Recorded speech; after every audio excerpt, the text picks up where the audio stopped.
Hello বন্ধুরা, তোমরা সবাই কেমন আছো? স্কুলে আসার পথে দোকানে একটা আইসক্রিম কিনেছি। এই যে বাসার সামনে চলে আসলাম। আমি ভাবছি কি ভাই এখনো ঘুম থেকে উঠে নাই, তাই একটা আইসক্রিম কিনে আনছি। বাসায় এসে দেখি ভাই উঠে গেছে। কি আর করার, আমারটাই ভাইরে দিয়ে দিলাম।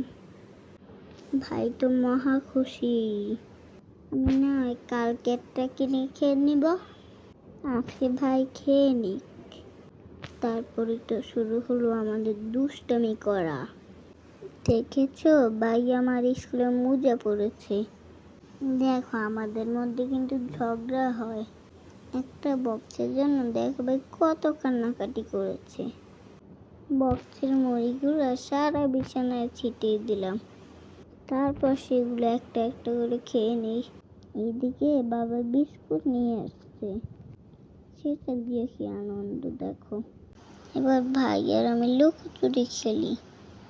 দেখেছো ভাই কিভাবে লুকোচুরি খেলে। ক্লান্ত হয়ে গেছি, সেজন্য একটু ট্যাং খেয়ে নিই।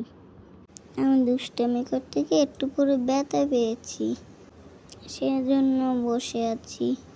দুপুরের স্নান শেষ করে আমরা দুই ভাই একটু প্রার্থনা করতে বসলাম। আসলে ভগবানরেও তো একটু ডাকা লাগে।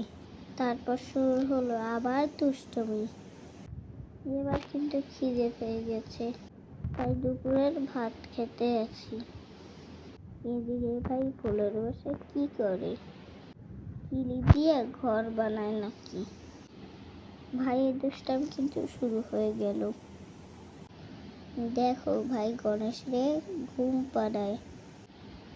এভাবে করতে করতে বিকেল হয়ে গেল। পপকর্ন দিয়ে একটু চা খেয়ে নিলাম। তোমরা কিন্তু আমাদের সব সময় পাশে থাকবে।